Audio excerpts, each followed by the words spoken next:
Welcome to the Dad Level Podcast. I'm Vince. Below me is Alex. Next to him is David. And across from me is James.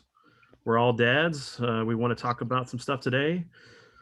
So we want to talk about how we all met, go into a little bit of our thoughts on Daft Punk breaking up, and then finally talk about music and how it's influenced us and our kids. So I hope you guys enjoy. So who wants to start? Where do we start? So, how we all met? It's weird for me because I still feel like the outsider. As crazy as that sounds after like 20 years, I still feel like that, football jock from San Antonio that, you know, went to a new school and became friends with a bunch of nerds. It was weird transition. For context, I had some family issues that resulted in me moving schools in the middle of my senior year, which was, if you can imagine, extremely tough on a teenager who goes to a school with no friends, uh, family in disarray, uh, and it was a difficult time, just to say the least. Transition was weird, and I think my only saving grace was that I met Vince. Well, Vince and I were in the same class. We had geometry together. Yeah. I don't Yeah. remember exactly how we became friends.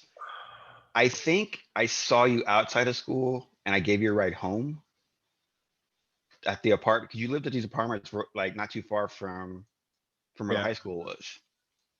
Was it Right down Carl the street. Place Apartments? Yeah. Yeah. Edgebrook. hmm Yeah, right on Edgebrook. All right. Yeah. And I honestly think it was like a very unusual thing for me to have made friends with him because we're such polar opposites. I'm huge into sports. Like I said, I was a football jock. I ran track. Um, I was like, I was like the inner nerd. Like I was always a gamer, right? I've always been playing games, but I was the inner nerd who couldn't like express that because I ran around with circles that made fun of those people, and y'all know what I'm talking about. And so I meet someone that has similar interests as me. And I was like, oh, I can like be myself now. Yeah, that's one of those things that was like I think most of my friends, it was like when they would come to my house, they would see everything that my dad had and then my room and what I was into. And I was very like expression of like I'm who I am. I don't care what you think. I like this stuff. And that was one of the cool things was like I really didn't get picked on because of that stuff. I had more jocks coming to me going, "Hey, I'm playing this game. How do I get past this part?" And so it was always fun and interesting the experience I had in high school. My sister could tell you stories about how many times, "Oh yeah, you're Vince's sister." Uh, But Nobody wants to be labeled as whoever's thing, right? Exactly. I am my own person. No, you're not. You're Vince's sister. but I think with James it was like we We became friends like immediately. yeah, immediately. But I remember what it was. I think I was drawing. I had the Parasite Eve book, and I was drawing Aya Bria and or Aya Bria, however you. And you're like, "Oh, hey, I'm playing that too." And then it was like instant friendship, Yep. Yep. instant. Uh, Anyone, no matter where you're at, what social class you're in, everyone can bond over a game. mhm. Yeah, that's true. The great equalizer. Yeah, that is, it's weird how like things, not even games, but just like your passion, right? Doesn't matter where you're at socially, economically, like if two people share the same passion, all everything else just kind of disappears. It doesn't matter what it is, right? Whether it's cooking, you're a car person, you're into collecting spoons, like it doesn't really matter. Y'all are bonding over a thing. There was a I read an interview or watched an interview with like the Queen of the Geeks, Felicia Day, right? And I think they had asked her, like, they go, what makes a nerd? Like, what makes a geek? What is that? And she was like, she said something along the lines of like being a nerd or being a geek simply just means you're passionate about a thing and you want to share that passion with other passionate people. And I'm like, that is like a great definition because that's exactly what it is. It doesn't matter, it doesn't have to be comic books or video games. It's here's my thing that I love and I want to share it with everybody else. Yeah, like the I remember there was a meme that went around at one point, and they're like, fantasy football is Dungeons and Dragons for all the kids that used to beat up all the kids that played Dungeons and Dragons, right? It's like Yeah. the same concept. It's like here's this thing that's got all these stats and all this math and crap that you want to go in and break down. And okay, who do I want to play on this week, and how do I want to tackle this situation? There's strategy and all this stuff involved in it. It's like, yeah, it's the exact same concept as all these other games and things that exist out there. It's like it really, yeah, it just boils down to everybody's got passions for something, and it's bringing those passions out in front of other people and wanting to share it. Really is, yeah, absolutely, yeah. That's a good definition for it. You know what I So found is a really interesting perspective was one of my colleagues told me that his son was like really involved in Twitch, and he was like, "Oh, I don't understand this concept. Why would you want to watch someone else play the game? Why not play the game yourself?" I kind of feel that way too, because I'd rather like be involved in the action. And he kept criticizing his son. Why do you want to watch somebody play the game? Play the game yourself.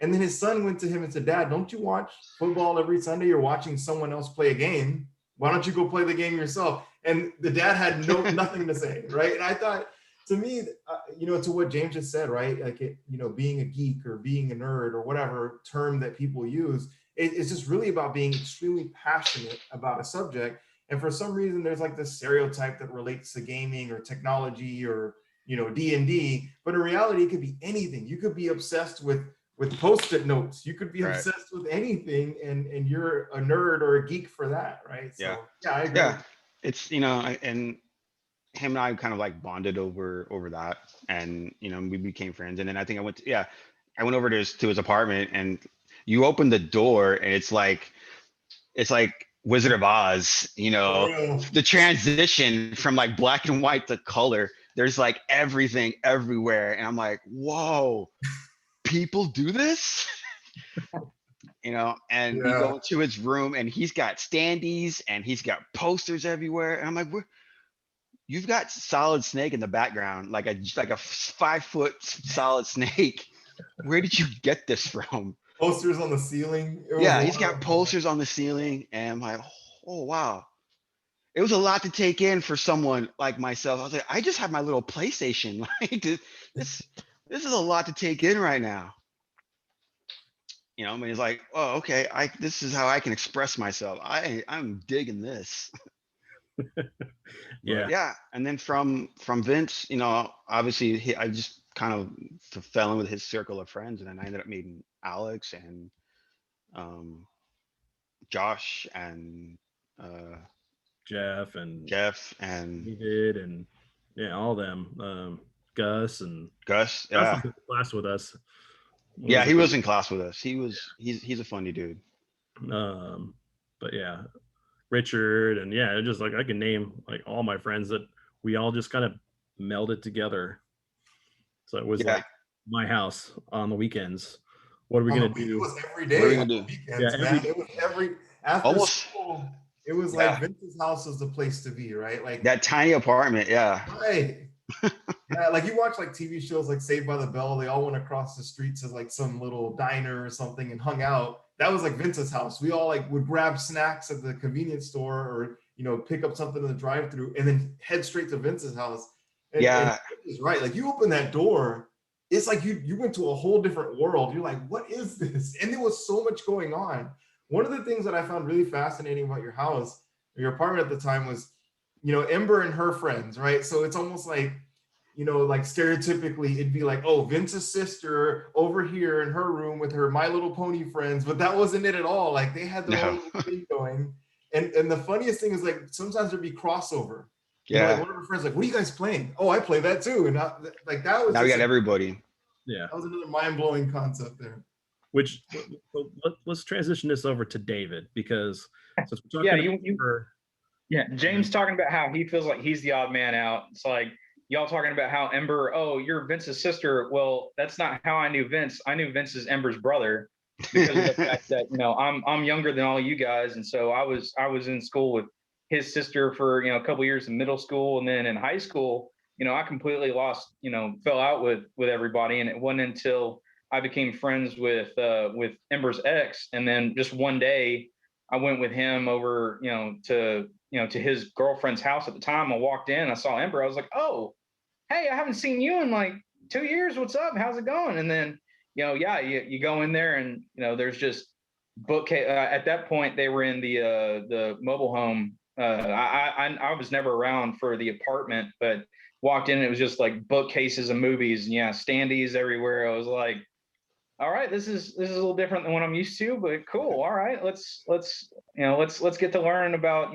what's happening here. And so yeah, it was just I would come over and it would just be hanging around in the living room of the mobile home while they'd have some random movie or TV show, something going on, and we'd usually get in a whole bunch of conversations with with Big Vince and everybody else sitting around there, and it was just sitting around and talking and having a good time.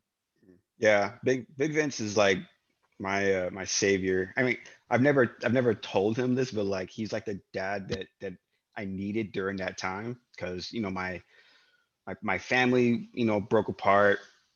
My mom's in Houston, my dad's in San Antonio. I'm kind of in somewhere in the middle, and then there's Big V, right, Mr. Shooter, who he I don't think he liked me at first. I think he was very skeptical of me because you know how your dad is. yeah, Your dad is not quick to judge, but he is quick to size you up. He wants to know what kind of person you're going to be. And I remember once we went to like I think IHOP or Denny's. It was like late at night. We were on our way home. I was about we stopped to get something to eat first, and they brought the check, and they didn't split it, and I didn't have any cash. All I had was my card. And I was like, you know what? I'll get it. I'll get dinner for tonight. He's like, you sure? I'm like, no, yeah, it's fine. I didn't bring any cash. They didn't split it. Let's not worry about that. I'll just pay for dinner tonight. And your dad looks at you and he goes, you need more friends like him. And I I mean, think that that actually makes sense because Vince, I mean, I hate to say it, Vince had quite a few friends that would just try to I think they took advantage of his good nature and his personality. When we go out to eat, Vince is always quick to be like, okay, I have that, or I'll take care of this. And, unfortunately, there's people out there who would take advantage of that, and mm, that's sad. But, James, I agree with you. Big Vince, like I always called him Uncle Vince for a long time. And I agree in the sense that he wasn't like he's a welcoming person, but he wasn't the type of person like, oh, just come to my house and just be a part of this whole system and be a part of the family. It was like you have to really kind of you earn your gotta place right, in exactly. the Yeah, house. yeah. And You have to earn your spot there. You you know. do, you have to earn your spot. And for me, like I had a really direct conversation with him. I don't know if I ever told you about this, Vince, but there was a time before I met Vince, I dealt with a lot of racism. Growing up in South Houston, um, it wasn't the most diverse place on the planet, right? And so I dealt with a lot of discrimination. And so I was a little skeptical about going to visit Vince and his family in a a mobile home, Right. and it was kind of like the stereotypes that went along with it in the area. And so when I first met Vince's dad, I was very defensive. I was because I'm thinking of myself because of past experiences. But he had said something to me just in a one-on-one conversation. Nobody else was there. And he said, he put his hand on my shoulder and he said, "You're family. When you're here, you don't have to worry about any of that stuff outside. Your family here. I consider you like my nephew. You are family. So don't worry about those things." And then like this whole like weight just came off. And we've been like family ever since. It's Right. just incredible. Yeah. so that happened in the trailer, or did it happen in the apartment? It happened in the trailer. It Okay, definitely so happened it's in in the the trailer. trailer. Yeah, I remember. You've I been- remember rollerblading back home that day, Okay. skating faster than usual, and I was just ecstatic. To have like that connection with someone, in such a tumultuous time was just awesome. It was a saving grace, just to what James was saying. I think the Shooter family, they're like the glue that kind of holds everyone together. Agreed. Everyone kind of gravitated around them, and it's I'm not saying that weird is not the word I'm looking for. It's amazing the amount of people that just gravitated around these people. The entire Shooter family, whether it's Mr. Vince, Mr. Shooter, Lil Vince, Amber, everyone, kind of congregated around them. And whether they moved, it was like the whole pack. Like we were a tribe. And if they moved, we moved with them. So true. And, and that's just basically how it went. And, it's a good feeling to have like your family, like you said, your family, you've got a place you can go to and hang out and vent your frustration, or you're bored, like, hey, Vince and them messaged me for a very adult themed thing one night. I'm at home, he's like, hey, you're the only one with a car in 18, we need to do a thing. I'm like, all right, let's do this. They wanted me to take them somewhere, and I was like, I yeah. ended up getting kicked out of my room, and it was like me and you on the couch, just sitting there talking and having a good time with Jason. Yeah, it was, it's like everyone was just around there, and I think it's what everyone needed at that. Everyone needed something, and that the group, that family, the family as a whole had something for everyone that they could either relate to or they needed at the time, and and then we all just kind of met each other, connected with each other, and then we started hanging out with each other, and then we're playing D&D night, or like Vince would message me, text me, he'd be like, hey, we're gonna play Marvel RPG. I don't know what that is, but sure. He's like, my dad's DMing. I don't know what that means, but I'll show up. Yeah. So let me give a little thing on David and Alex. So I didn't actually get to meet David until you came over. I mean, that one time, but I knew of you because of Andrew. Yeah. And Andrew, we were all playing, what was it? WWE SmackDown and on the PS2. And we had made all these different characters, and he made you SK. So it was like we knew you through the legend of this game. And then when you finally came over, we met you and we just hang out and everything. It was like, but that's like I remember my biggest memory of you meeting you.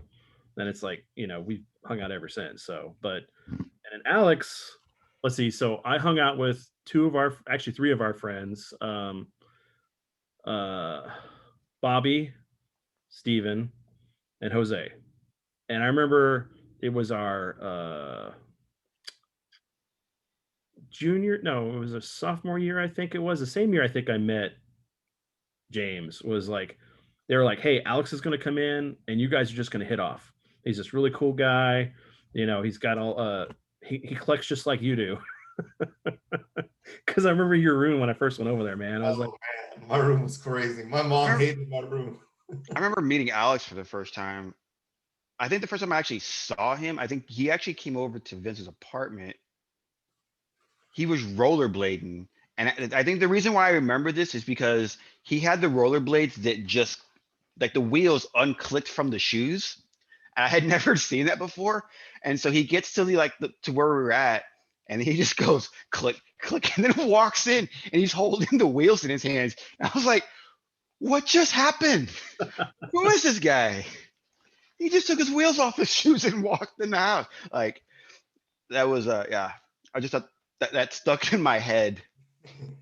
Yeah, James got to meet me whenever I learned that they made those hypno skates, and I could find those detachable wheels. But before then, I would be coming up and down the stairs with the skates, and like everybody knew I was there because he was like bang bang. Going. Alex is here. Yeah, every time. Every time. And then Vince was so awesome. And like, if Vince could be in the middle of a game and he'll just pause and the door will just magically open. Like, sometimes he'll be like on the couch, he'll just lean over and open the door. Here I am. Yeah.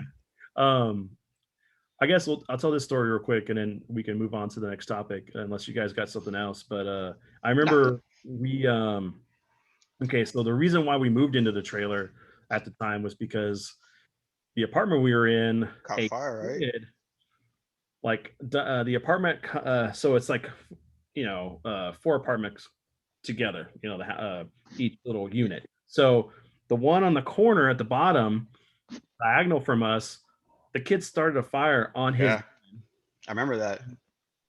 All I know is I'm like, we're all doing our normal thing, and then my sister's boyfriend at the time, Brandon, was all like, I'm gonna go and leave. Well, then he comes running back up the stairs. Hey, the apartment downstairs is on fire. You guys need to get out.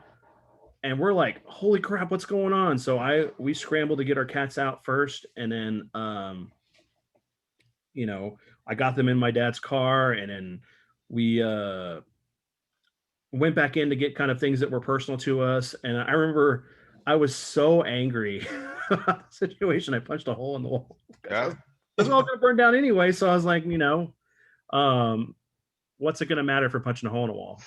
But I was able to get enough of my stuff out that mattered to us, the more important papers, the little knickknacks and things that we wanted to keep. And then I remember Edward showed up, and then I think Jeff showed up, and I think one of my other friends showed up to just check on us and make sure we were good.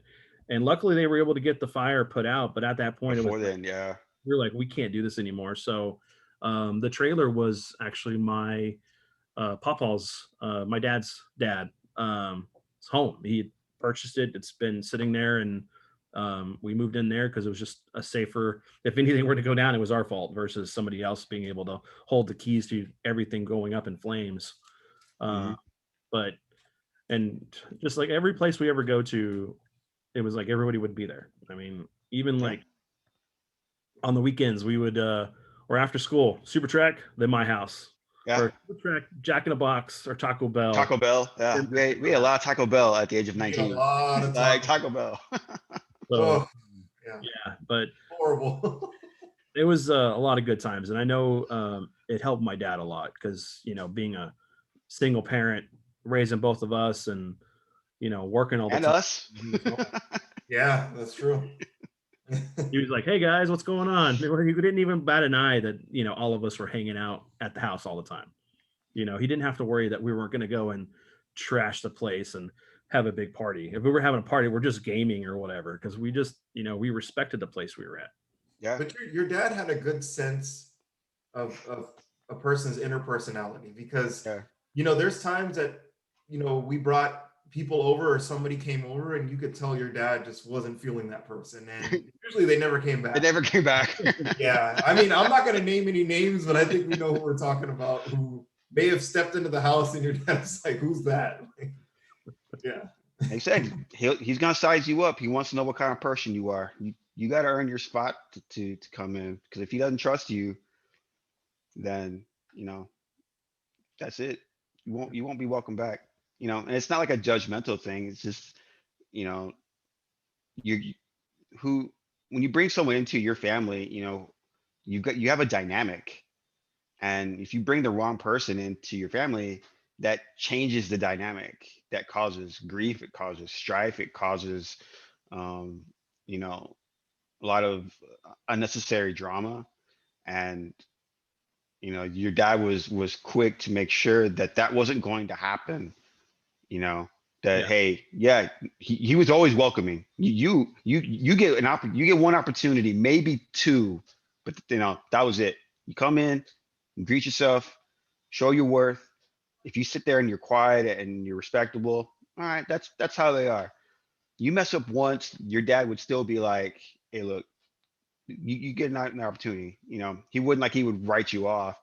But if you cross your dad more than twice, that was pretty much going to be it. You were never seeing them again. And it wasn't just Big Vince. Like if you crossed Ember, Yeah. Little Vince, or even one of us, like once we became a part of that family, if he saw someone else come in and disrespect you, James, or Yeah. David, he'd be like, hey, like that doesn't happen in the house. So Yeah. once you're like a part of the fold, it was like no disrespect across the board. Yep, exactly.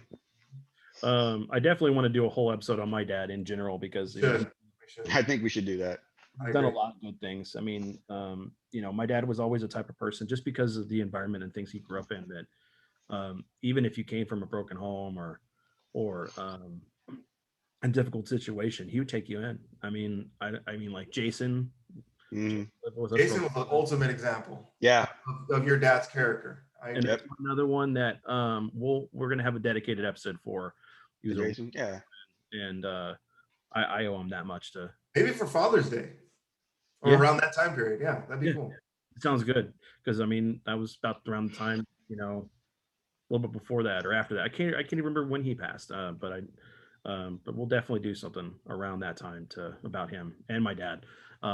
There's quite a few episodes we want to talk about that are really important. And I think it's going to be a good thing that we do this for one. And it's probably something that I wanted to do in the intro, and it probably will be something I discuss. But a lot of this is for keeping a record of who we are, for our kids, and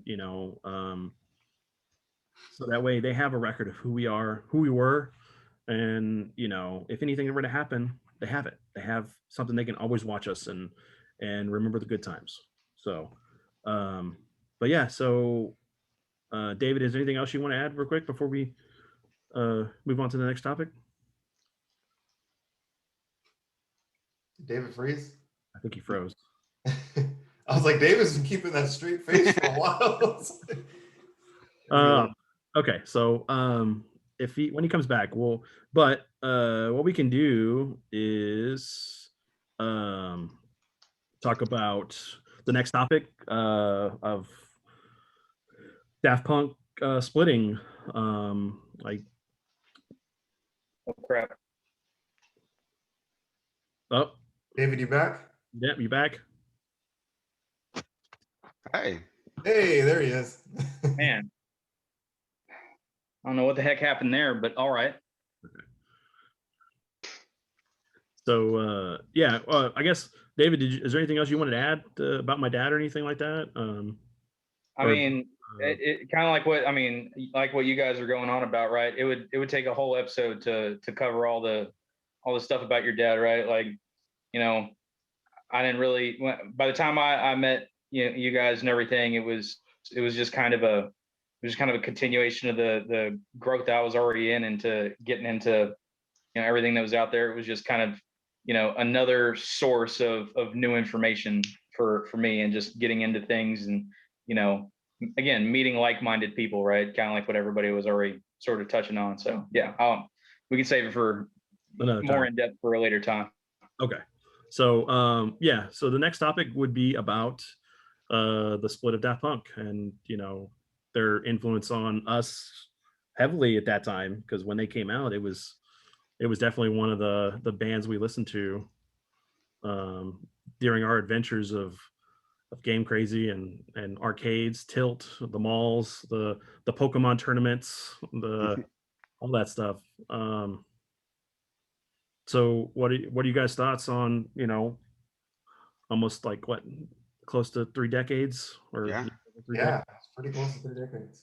It was I'm actually kind of not glad, but it's like I think it's time. Like I said, they've been doing this for nearly 30 years. That's a long time to be doing music, that type of music at the very least as well. You as in, I don't know what it's like to be an artist, to give so much of yourself, but to do that for so long, at a point in time, I do feel like, you deserve to take a break. You deserve to be selfish for a little bit and say, hey, I've given all I can give, and now I need to rest. Yeah, but Daft Punk, I was watching, when I was listening to one of the morning shows, and they were showing a past interview with them, and the lady, she's like, she's like an older lady, right? She's a few years older than us. She's in radio, and she's like, I'll be honest, she's like, I love like a lot of your songs. She goes, I had no idea y'all were EDM. And I thought that was so funny. because I think that's like the ultimate compliment to someone when you're in a genre, is that you were able to transcend that genre and reach out to people who wouldn't normally you would reach out to, right? Like I'm not a real big on the country music. Like I'm not huge country. I'm nothing against country. It's just was never a genre of music that I gravitated towards. Um, but you hear a couple of songs and you're like, oh, that's pretty good. And my brother would be like, oh yeah, that's so and so. He's like a top country singer. I was like, what? You know, I like a country song? No way. You know, but that's got to be like an ultimate compliment, is when you transcend that and you reach out to people who wouldn't have normally listened to that music, because now that's like a gateway into, oh, well, if I like them, maybe I might like somebody else, and then you kind of introduce them into that new world.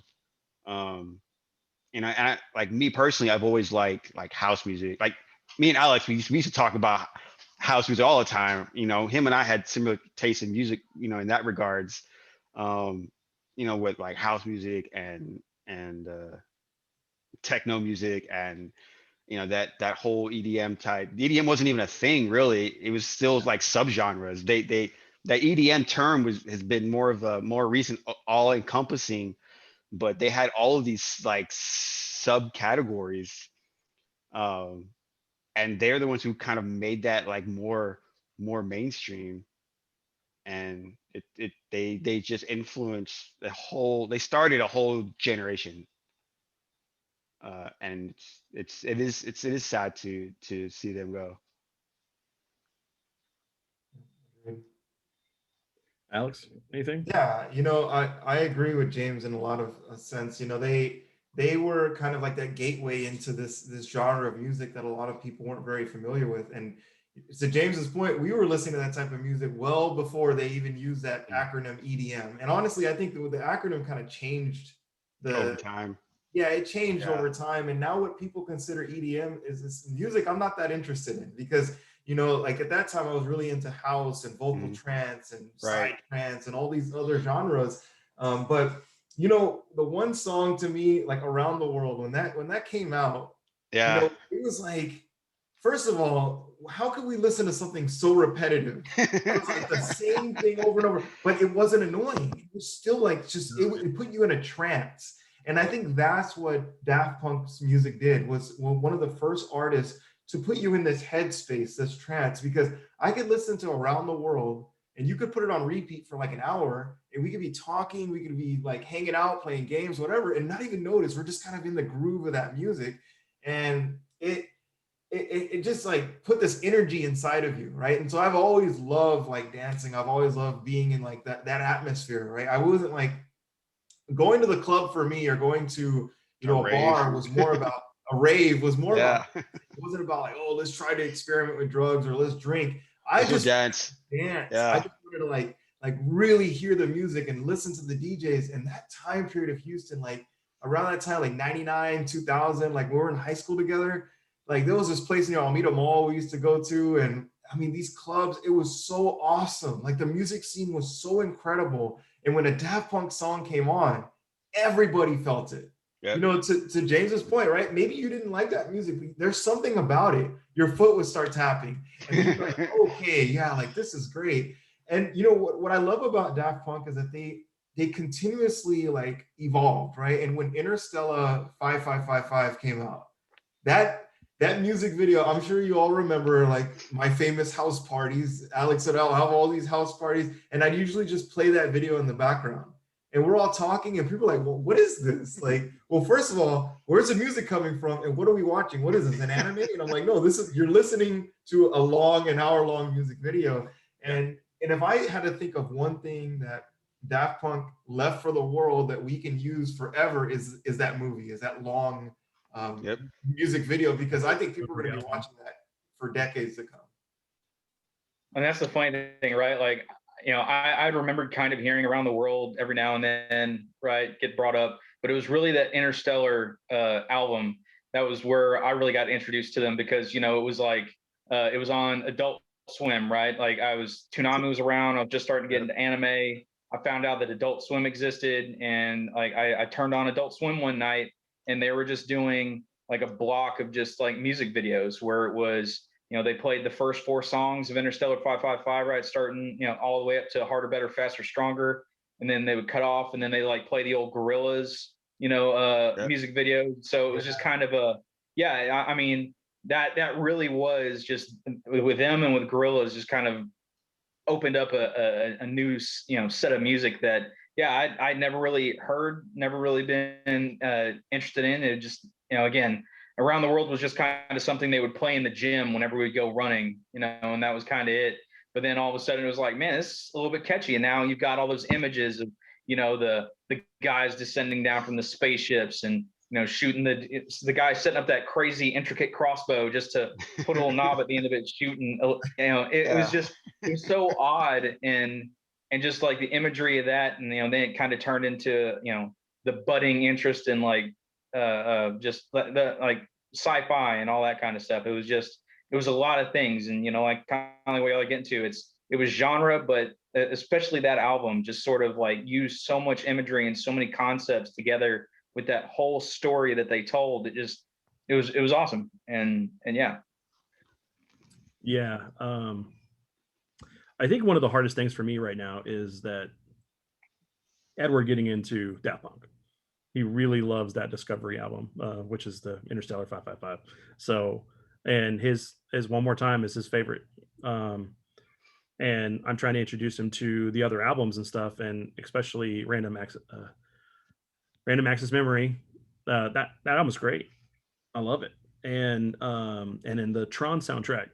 So it's kind of sad seeing them go, because I'd love to see them do more soundtracks, especially if they're going to be doing a third Tron movie.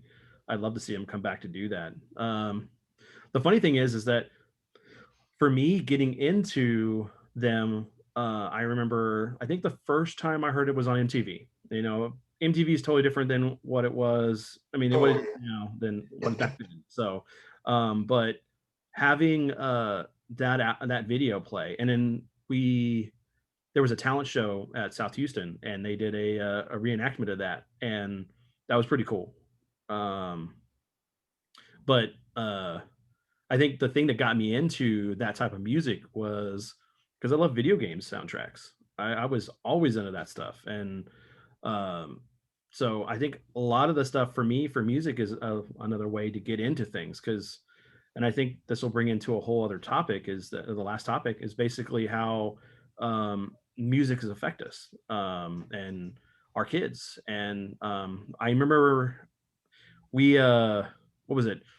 So there was a couple funny times of things that me and Alex used to do, where we were taking the MTV music generator and actually making music and then putting it on a CD and selling it in school. It was just like, because it was our music, we were just using the program to generate the music, because it was the easiest way to do it without having to have a computer or the instruments, especially back then. Pop quiz, Vince. What was the name of the album? I can't remember, bro. I can't. Oh man, it was called Technopia. Oh yeah, that's what. Yeah, and shout out to my Spanish teacher in South Houston, who allowed us to sell the CDs in her classroom. We donated $1 toward the Spanish club in the nice. Yeah, and it sold. It was a fun album. MTV Music Generator was incredible. Yeah, Technopia. Technopia. Put that into history books. Yeah. So the funny thing is, so it wasn't just me and you. It was, I'll have to do credit, it was also Steven and Jose. I remember, and Jason, because it was me. It was like a competition back then. Yeah, it was like we were having yeah, exactly. It was a competition. Who could come up with the best song and stuff, and then the process of us ripping it off to the computer so that we can transit it to a CD and burn it. But yeah, no, and then music in general for me was some of the ways that I got into things, or there was something I would watch, like back then when the animated music videos were coming out on YouTube early on. It's like I knew of Linkin Park, but I wasn't a big fan of them at the time until they did somebody had made an animated Dragon Ball Z music video, and I watched that thing a bunch of times because it's just awesome, and that's what brought me into it. Was my gateway into Linkin Park. And be a lot of times I would do that with music. I'd watch an animated music video and I was like, oh, cool. I didn't even know this band existed. So I'm going to start listening to them. But yeah, Music was a big part of our lives. yeah, I mean, during that time period, I don't know. I mean, I think every generation feels that their generation was the best for music, but for ours, I mean, between like 98 and like 2008, like that period, that 10-year decade right there, that because I think there's multiple reasons. One, Napster and free streaming services. You know, I feel so bad for these artists because it hurt them in the long run, but it allowed more people to have access to music that they would have never listened to before. So that was Yeah. one huge thing. And then the other part of it was like, that was like the dance era. Like that was like the era of club banging hits. Like people would go out and actually listen to these. Like hip hop albums were different. They had a lot more elements to dance than they do now, right? And so that was a game changer. But music to me was like a gateway to really understanding somebody's personality. Like I'll give you a perfect example. Ember, Vince's sister. I call her Ember. She's not just Vince's sister because I consider her like a sister as well. I would come over, and this was like during like her like kind of goth phase, and I was always curious by her and her friends. I'm like, you guys dress kind of interesting, and music you listen to. Like at first, I was like, it's like, oh, I'm like, what is this? It's like all this noise, but then I'm like, oh, there's kind of a beat to this. Yeah, some of it's kind of interesting. And then I would ask Ember, like, what do you listen to? Like, what are some of these artists? And then I would go and research them, and I'm like, oh, there's a couple songs I like in here. And then that opened my mind to like listening to this genre of rock that I would have never listened to if not for your sister. And I think that we all kind of exchange music in that way. And for some reason, during this time period, there was a lot of overlap between genres. And I think that really opened people's perspective to wanting to listen to the other side. I mean, like I'm taking this to a much greater perspective, but I feel like we need more of that today. Right Yeah. now, people are so siloed in their way of thinking or their perspective that they're not willing to like even think to listen to the other side. Versus back then, you know, what James was talking about, I would never listen to country music. I wasn't a fan, but we would at least give it an opportunity, right? I wish we could get back into that mindset today with all this kind of division we see happening. It's, that's difficult to do. Um, like you said, the bigger picture is difficult. That's a whole nother topic. Oh yeah. But you are correct though. Like me, so I'm biracial, right? My dad's black, my mom's white. My mom grew up in an area that was, I would say predominantly like had a lot of black people around, and as such, that influenced my mom, right? She was a huge like R&B, like old school R&B. She was huge like Jackson 5 fan, and her and I, when I was little, we would listen to the radio and we would listen to like the Spinners and the Four Tops and like Luther Vandross, right? All this old school, R&B. I could Michael Jackson. My mom loved Michael Jackson. Every album my mom had, and we would just sit and listen to it. Michael Jackson's Off the Wall album. I could tell you word for word, song for song, all the way through because my mom and I would just listen to that video. That Off the Wall video is incredible. But that for me that transitioned into like 90s R&B and hip hop, right? Where I'd listen to like 112 and like Jagged Edge and those R&B groups that have all faded since yeah. not even a thing anymore. It's all boy bands. And rap. I know I'm huge on rap. Y'all know me. I love rap music. And I felt like I was the only one, like out of the entire group. Uh, hey guys, you guys, you're like, never listen to that. I'm like, all right, I'm not gonna talk about it again. We're just gonna leave that as is. Uh, but you start meeting other people and you start finding out what they like to listen to. Um, you know, I did like house music, and so when I found out that Alex also liked house music and trance, and we'd sit and listen to like Sneaker Pimps or Miss Jane or DJ Sammy or I'm like, oh, you like that too? I'm like, oh, that's awesome, yeah. And again, it's a bonding thing, right? We found a common thing that we like. These two separate people with two separate backgrounds found another common thing that we can bond over.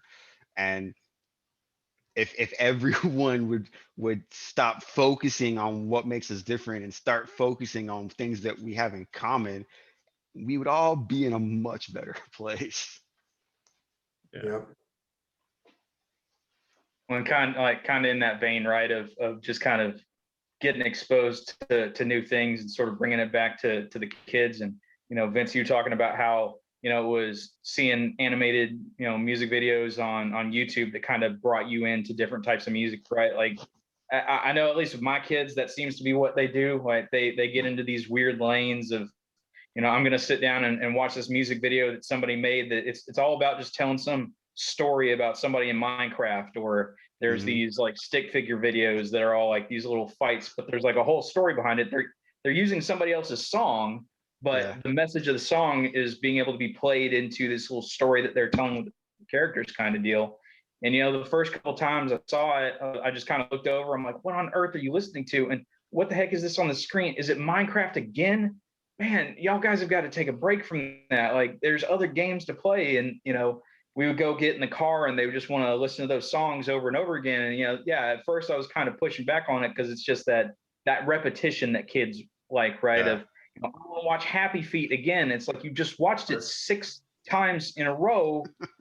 Do we really need to watch it again? And they're like, yeah, I want to watch it again. So through that, it's like I finally kind of started backing off and being like, okay, let's listen to some more of this, and started hearing more of this. Like, okay, you kind of like those sounds. Well, here's something that sounds kind of like that, but in a little bit different way, and it's not specifically tied to some Minecraft music video, whatever. And then eventually they would find some music video somebody had put together with that song, and I'm like, I'm never escaping this. So I can't beat him, might as well join him, and got into it, right? But it's funny to see that relationship kind of change and grow, right? Like for the longest time in my house, right? Like we had like it was like strictly nothing but Christian music in my house for all the years of growing up. And so the only time I really got exposed to a lot of other music was through friends and things. And then every once in a while my dad would sneak stuff in whenever he and I were in the truck going somewhere.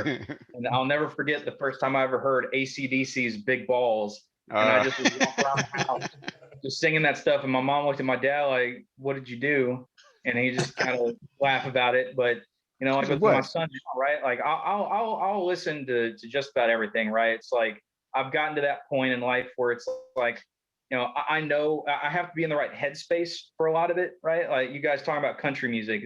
It's weird. It's there's a twang in country music that just grates on my nerves. But then I'll go listen to bluegrass, which is Yeah. some of the tiniest country music you can find, but it's very specific. And like for my son, right? Like I got into a weird metal phase for a while. I'll just like go through phases of music, and I found Sabaton, and it was Night Witches and all this crazy nonsense where they're talking about World War II and all this stuff. And my son was learning about World War II in his class, and he was talking about some part of it. I was like, hey, you should listen to this song. They kind of talk about a different side of the war, right? This specific group, this specific event, whatever. And he listened to it. All of a sudden, he's kind of gotten into that band because of those historical stories they've told. And then it kind of plays into some of the games that he plays, like with these strategy games, where all of a sudden he'll like bust out like this historical event with two random countries in the middle of Europe that I've never heard of before. And he's like, yeah, this and this happened. And I was like, so it's kind of cool that just from that growth, and then introducing him to this band that has a particular historical power metal niche, has led him to kind of looking into and learning more about history and some of the kind of untold sides of it, right? Which has been really cool to see and experience. Yeah, music has a very large impact on people. I mean, for literally hundreds of thousands of years, we've had some type of music that man has created. For me personally, um, before I moved to Houston, it was really just me and my radio. Like my mom could ground me and like take away the TV, right? She's like, oh, no TV for a week. And I'm like, please. I'm just gonna go to my room and just listen to music all day. Right. And then when she realized that that had no effect on me, then she started taking away my radio and my CDs. I'm like, whoa, whoa, whoa, whoa, whoa, hold on. All right, let's have a discussion here, okay? That's what would get to me. And with I have a daughter. She's 9, and she's starting to come into her own, and it's great watching her. A song will come on and she'll start singing it, and I'm like, you know this song? She knows the words. I'm like, what? How do you know this? Um, and but now I like what's important to me, because I like hip hop and I like rap music. Um, Lyrics are very important to me. Like, the message behind it, not just the beat. The beat's great. It's fun to dance to, but like, what's the message? What are they saying? What story are they telling? So, like, she likes Justin Bieber. Big surprise. My daughter likes Justin Bieber. Um, and but his songs are good. I mean, they're now that he's an adult and he's writing adult music that's not just this 12-year-old teen pop stuff. He's writing good music. And so when a song comes on, I'll ask her, "What do you think this song means? Like, what is he singing? Like, are you listening to the song? Are you listening to what he's saying? Or are you just hearing it?" And so when we get home or whatever, I'll explain to her. I'll repeat the lyrics to her. I go, "Listen to what he's saying," and I'll repeat it to her. And I go, "What do you think that means?" And I want her to understand that a song isn't. It's not just music and words. There's a story. The artist is trying to tell a story. They're trying to tell their perspective. They're trying to tell you know, they're expressing their emotion. And that's what I want her to be able to learn from that, because that's what I get out of it. On our way back from our trip last night, there's a my wife is from another country, and so she's introduced me to a lot of artists that are from that country that again, I would have never listened to otherwise, right? Exposure. Like Alex said, it's all about, you meet new people, you get exposed to things, and you go, "Oh, let me listen to that." Like your story with Ember, right? My wife's from another country, and she knows that I like dance music, right? And she's like, "Oh, you might like this artist. They're also like EDM. They're kind of pop EDM." I'm like, "Okay." And she introduced me to this artist, and I'm like, "You're right. This is pretty damn good." Um, and so I went like Alex. I went online and I started researching. And I was like, "Oh, I got all their albums," and I started making my own playlist with this person. And again, I'm real big on lyrics. I don't care what it sounds like. If it sounds cool and it's just kind of popping in the background, that's cool. But if you don't have anything to say, you're not going to get much playtime out of me. You know, you'll get background noise while I'm working, but if you don't have anything to say, I'm not going to listen to it.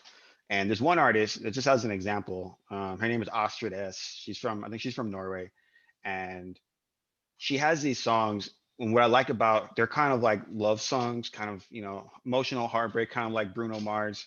Not that type of sound, but more of the theme of the songs, right? But what I like about it is a lot of female, not a lot, but some female artists like to do a kind of like this, like man hating, like, "Oh, he cheated, I'm gonna smash his car," but her songs aren't like that. She's very balanced. She has a song where she says, she talks about the guy like, "Oh, you're being a jerk," and she says, "Don't be such a boy," you know. But she also has a song where she's like, I'm at fault. I slammed in the doors and I was being mean. She's like, maybe I should think before I talk. She balances it out of, yeah, sometimes you're the jerk, sometimes I'm the jerk. And she has another song where she talks about, she's talking to her future guy that she might date. She says something along the lines of like, uh, you know, like she's apologizing. She's like, "I was hurt before, so I'm apologizing to you now. To my future guy, I was hurt, so I'm apologizing to you now." And so she's kind of hit every aspect of a relationship. And I was like, man, when you listen to the whole album, you kind of realize that the whole story, it's not just one whole album of man hating or one whole album of, I'm just mad this entire album. It was a whole Yeah, perspective, and the whole circle of a relationship. And, that's what I want to be able to teach my daughter is whoever you like, doesn't matter what it is, whoever the next big artist is, if you like them because they're popular, awesome. But what do they have to say? What is it that they're trying to say? I want you to understand their perspective, understand where they're coming from, understand why they wrote this song, because that's what makes the song so impactful to you. they're pouring themselves into this. Kind of like what we were talking about with Daft Punk, right? Like I was saying earlier, they've been giving and they've been pouring themselves and so much. After 28 years, 30 years, maybe it's time that you can only give so much. But if people are going to do that, you deserve to give them the respect to listen to it and to understand why they wrote it and what they're trying to tell you from that song. Yeah, I think one of the big things for me that influenced me with music in general was my dad.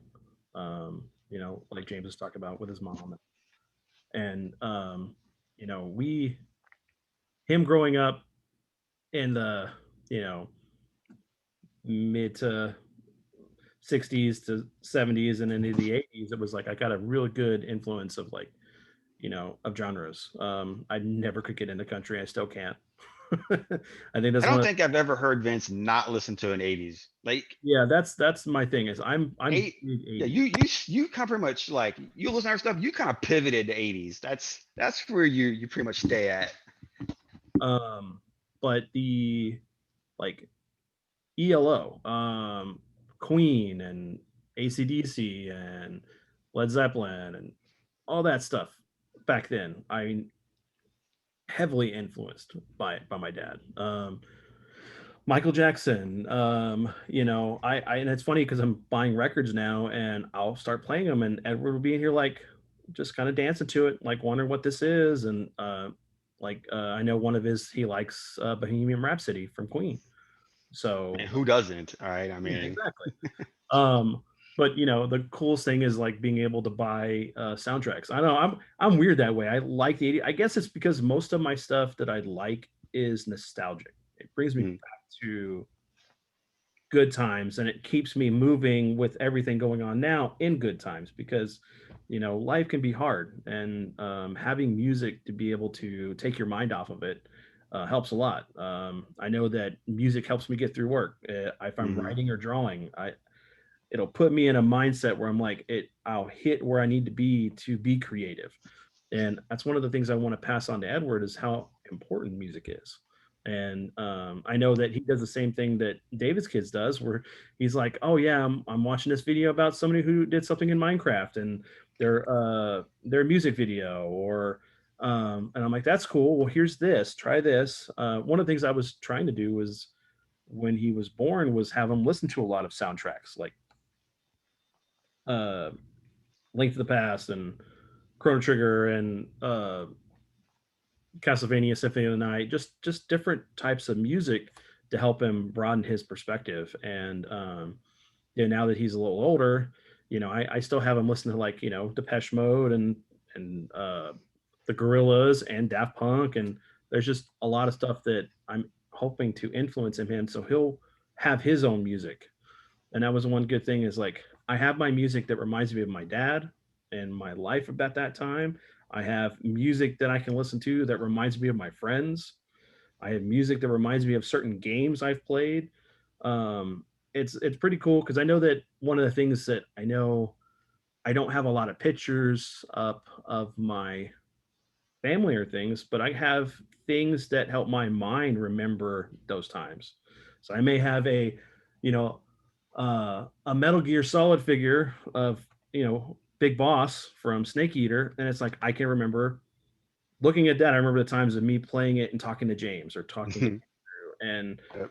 or my Street Fighter characters. It's like I can do this with that, or my Transformer figures. I just have a lot of things that help me remember.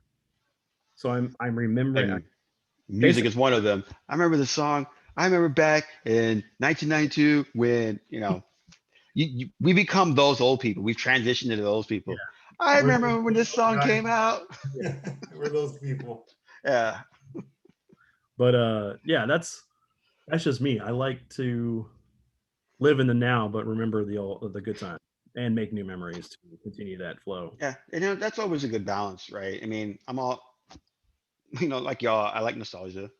I mean, uh, I bought, I'm beta testing the new Atari game system that's up and coming. And I've turned it into basically a standalone home arcade with emulators, and I've got like 1,000 games on it. And I've been playing them with my daughter, and we played the entire. We had a milestone. We played the entire Turtles arcade game, like the original Turtles arcade, the 4-player one. We played it from start to finish and beat Shredder at the end. And that was such a good time. And that's that nostalgia part. But we always have to remember that even though we have the nostalgia part, we should also grow and Mhm. like you know like I've become a fan of Justin Bieber. I'm not gonna lie. It's I don't sit here and like have posters all over my walls, and I don't know his life story. But his songs will come on and I kind of listen, and again, I like words. I like hearing what they have to say. And there's one song that's on the radio late, more recently. I'm listening to it and I'm like, oh damn, this is pretty messed up. you know um but yeah, it's all about, like Vince said, live in the now and remember the past, and then grow and learn new stuff. And you know, David, you got kids, so you know what that's like to you, what are you listening to? What is this? Yeah. Well, and Alex, kind of like what you said right with your daughter, and that's kind of been the same thing. Like even though they've got those those videos that the first couple times, the first two dozen times that I heard it, it's on repeat, but it's just like one of those things where at a certain point, some of them, they just kind of burn in my head. And I realized later, I was like, man, you know what? That actually was kind of a good tune. And then, I'll go and dig it up and find it. And then, yeah, it's like all of a sudden now they've like developed this taste of music in me. And it's just so funny with kids, like how crazy they can transition between stuff. Like my daughter will go listening to listening to some cute little poppy thing, and then on a road trip back I'll have been digging through and finding other people's covers of songs, and there'll be like a metal cover of Blue Dabba Dee Dabba Da yeah, coming on, and for whatever reason it's like that jived with my daughter, so she'll go from listening to some cute little music video from My Little Pony to heavy metal rendition of Blue, and it's just hilarious to watch her make that right. transition between those that music just on a dime, and it's just really cool to see. Be cautious what you introduce them to. I thought I was gonna be funny, and I introduced my daughter to like, what does the fox say, right? And this is way after it was no longer popular, right? Because she's 9 now. So like last year, I had played her. Hey, I was like, hey, check this out, right? Man, she wouldn't stop playing that song. I thought it was just gonna be like a one time, like, oh, this is funny. She'll get a kick out of it because I know her personality. I'm like, oh, she's gonna like this is funny. 3 days later, can we stop listening to this? Can we please? No more. This song, no, no more. You're done with this. You're done with it. I cannot hear this song one more time. And yeah, so it'll backfire on you, my friend. Be very, y'all too, Vince, Alex, telling you, be word of warning. Yeah, Be I try to give my son a variety of music. I've been letting him listen to like a lot of indigenous cultural music, just so he can kind of hear the roots of sounds of things. So, like this morning, we are listening to a lot of Indonesian prayer music, and so some of it's a learning journey for me too. I'm like, this is interesting, and so I'm getting to explore new cultures, explore different types of music. But as we're listening to things in the house, the funniest thing to me is every time we watch Big Bang Theory, when the intro comes on, he's like, and he's like there's something about that song that just like makes him react, and I just think it's so funny. But over time, he's almost 7 months, and so I've kind of been experimenting what instruments he likes. He's very obvious that he likes drums, so when he hears drums, he gets really happy and he smiles, he moves a little bit. So yeah, it's just amazing to see so a child that young, and how they adapt and how they react to certain types of sounds. I think that's funny. You're like doing your own little social experiment with your son. Absolutely. I think that's hilarious.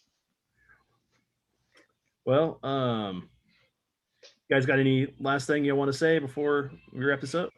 It was nice seeing everybody.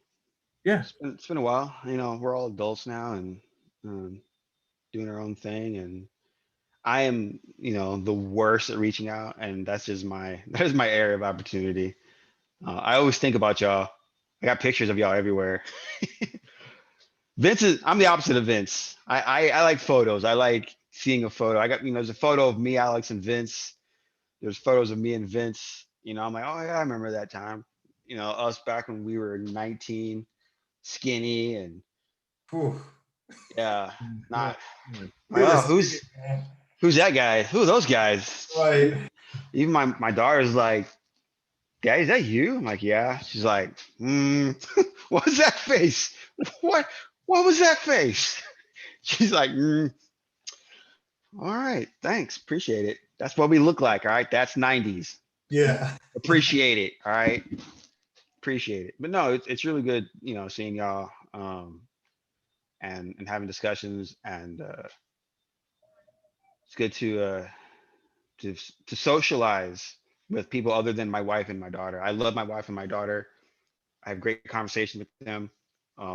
But every now and then you just need to hang out with the boys, or your friends every now and then, right? So it's nice. It's nice seeing everybody. Yeah.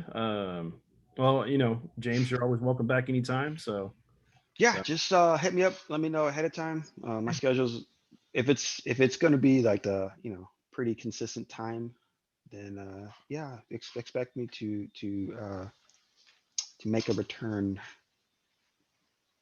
all right. David, anything? I mean, I think we pretty much covered it. Yeah. Alex, you same good? Just another fun episode. It's great to see you, James. It's been forever. So I hope we get I to know, have too you on long. another session. I will bless y'all with this precious face again. Don't worry about it. Yeah. Gordon Freeman. Nothing's changed. Uh, All right. So thanks for tuning in. I'll try to get this uploaded probably tomorrow. And I'm going to give it time to see if I need to do any kind of editing or not, or just load it up. But I hope y'all enjoy. Stay tuned for the next episode. Thanks for listening to Dad Level. Peace out. Bye, everyone.